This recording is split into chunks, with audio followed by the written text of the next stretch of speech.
Bueno, pues la filosofía de la educación es la forma de reflexionar en torno al fenómeno educativo como tal, desde una perspectiva más analítica y crítica, obviamente fundamentándonos en algunos autores y autoras que puedan servir de pretexto precisamente para hacer el análisis, ¿no?, de la realidad educativa a nivel mundial y bueno, pues obviamente desde la perspectiva de nuestra realidad nacional.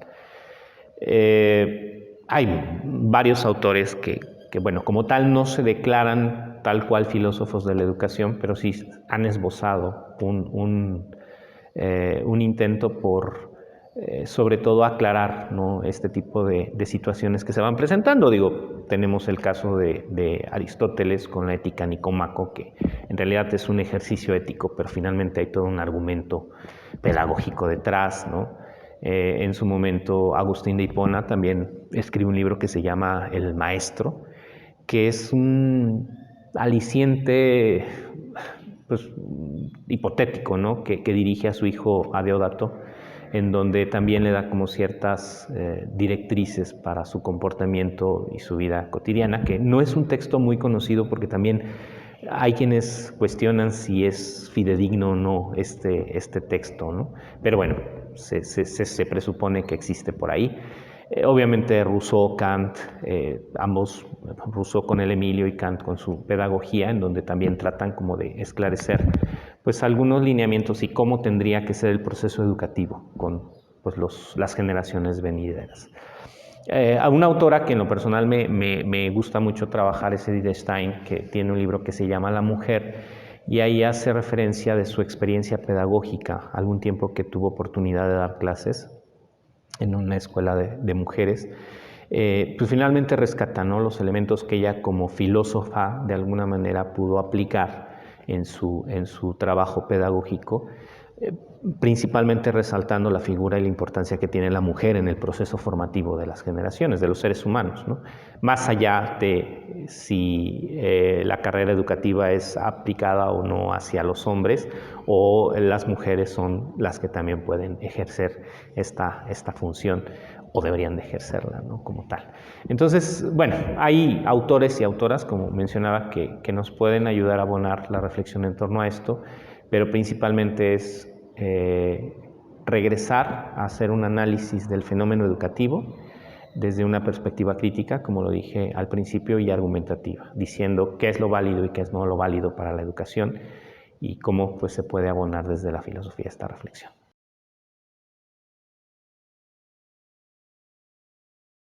Yo creo que uno de los grandes problemas que se ve en la educación actualmente es la falta de accesibilidad y la permanencia, ¿no? Son dos factores que pues lamentablemente pues se han venido analizando desde hace muchos años. Es decir, que todo ser humano tenga acceso a una educación, y no solamente a la educación, sino una educación de calidad. El problema es que pues, las circunstancias políticas, económicas, sociales y bueno, ahora post-pandémicas, pues han mermado mucho esta situación, ¿no?, al grado de que viene la otra parte. La gente ha tenido que dejar de estudiar por ciertas necesidades. Y encontramos casos desde la educación básica hasta la educación superior, ¿no? Los chiquitines, pues al no tener asegurada la accesibilidad a una educación de calidad, porque no tienen acceso a internet, no tienen las herramientas técnicas para poder, o tecnológicas mejor dicho, para poder acceder a una clase, en su momento pues decidieron mejor ya no seguir estudiando, ¿no?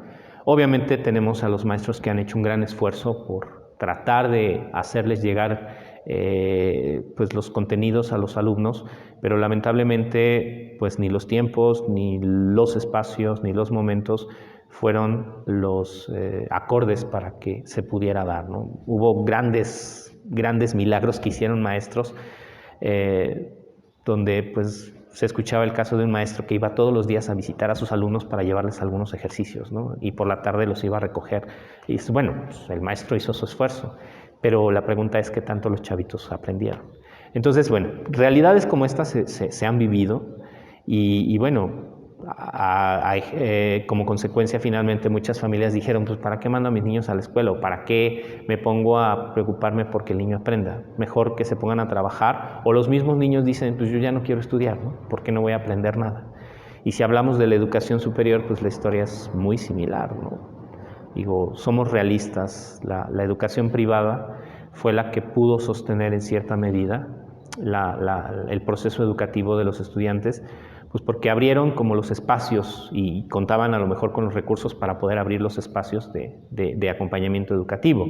Instituciones públicas también lo hicieron porque tenían la infraestructura, ¿no? Pero bueno, pues ya dependió mucho del estudiante. Entonces, son esos dos puntos, la accesibilidad, que toda persona pueda acceder a la educación y pues que se reduzcan pues las bajas o las salidas de las escuelas porque pues eso sigue presentándose de manera cotidiana, ¿no?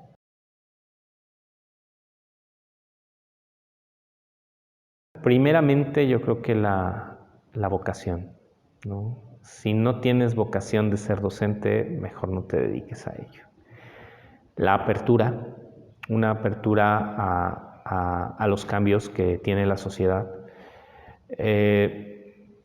Creo que todos los que hemos llegado a la docencia, o muchos de los que hemos llegado a la docencia, no quiero decir todos, pues lo hemos hecho por accidente, ¿no? Porque hay áreas del conocimiento que sí están enfocadas precisamente a la formación pedagógica, como son los maestros normalistas, los pedagogos, los mismos estudiosos de ciencias de la educación. Pero los que somos profesionales de otras áreas, pues terminamos a lo mejor buscando la alternativa porque nos gusta o porque es algo que nos llama de dar clases.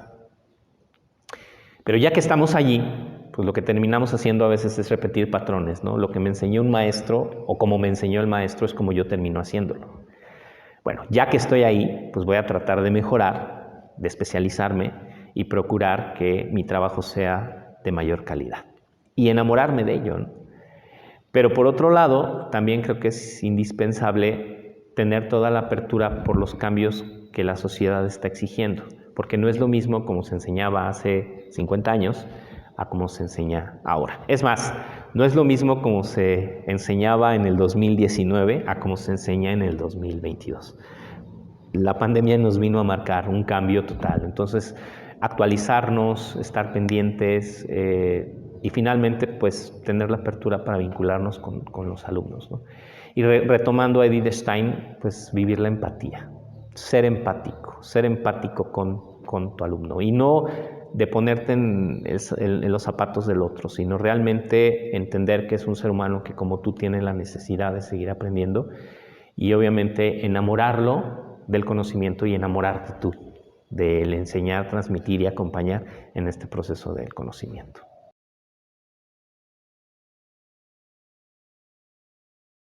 El dar clase, el estar en el grupo es muy enriquecedor, porque no solamente es llegar, preparar la sesión, presentarla, sino también aprender de las experiencias de los chavos. Y yo creo que esa es la parte de la enseñanza-aprendizaje que hoy se exige, ¿no? Un aprendizaje significativo, en donde a partir de las experiencias que los estudiantes tienen y tus propias experiencias como adulto, como profesor, pues se unen y finalmente concretan un conocimiento nuevo. Esa es la parte muy padre.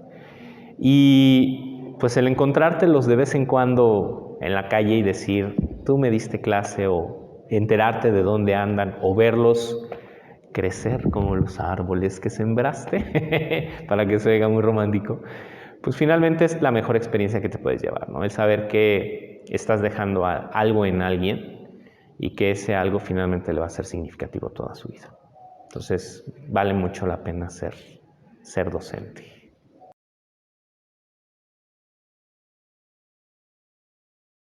Pues primero que no tengan miedo de enseñar, que no tengan miedo de aprender.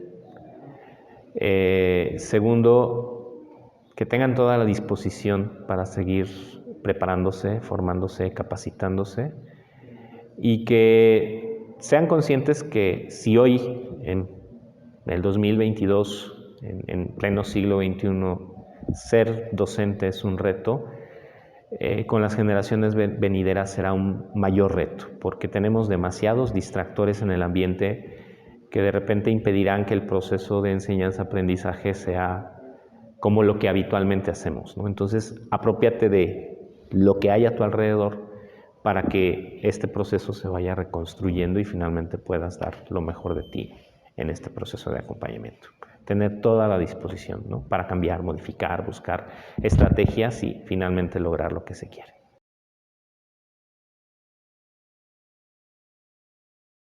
Creo que el ser docente y, bueno, vinculándolo con la filosofía, pues es una de las más hermosas responsabilidades que como profesionales de la filosofía tenemos, ¿no?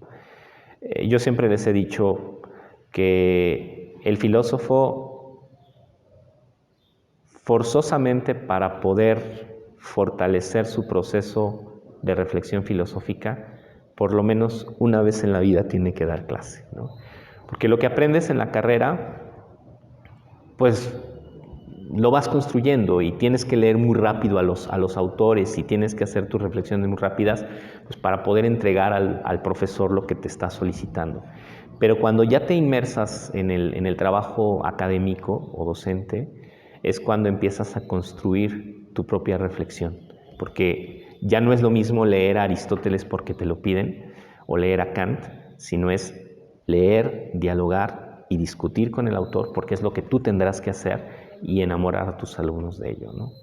Entonces, es una gran oportunidad. Entonces, sí, si eres filósofa o filósofo, por lo menos una vez en la vida da clases. Y si lo puedes hacer siempre, qué mejor. Y yo recuerdo un ejercicio que nos pidieron precisamente en la clase de didáctica filosófica que tuve en la universidad. El doctor que nos dio la clase, José Luis Córdoba, nos pidió que hiciéramos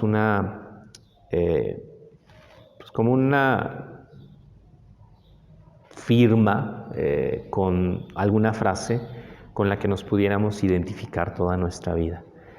Y la firma con la que yo escribí dice así: el mejor pretexto para cambiar al mundo es la filosofía. Es la que siempre me ha seguido desde que terminé la carrera ya hace bastantes años.